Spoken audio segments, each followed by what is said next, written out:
लग्नाचे दागिने म्हणजे श्रीमंत पेशवाई दागिने, नाशिकचे सुप्रसिद्ध सराफ मयूर अलंकार सराफ। ताज्या बातम्यांसाठी नाशिक न्यूजच्या YouTube चॅनलला सबस्क्राईब करा आणि बेल आयकॉनला प्रेस करा।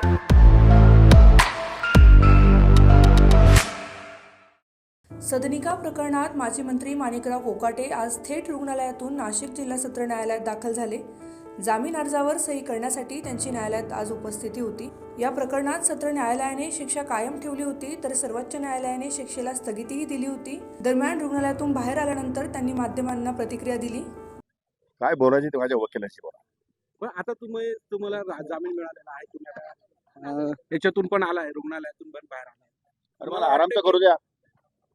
पण तुम्हाला असं वाटतंय की मला कशाला काय पाहिजे, मला काही पाहिजे नाही। दरम्यान याच वेळी माणिकराव कोकाटे यांनी माध्यमांशी जास्त काही बोलण्यास नकार दिल्याचंही बघायला मिळालं आहे। Bureau report, Nashik news, Nashik.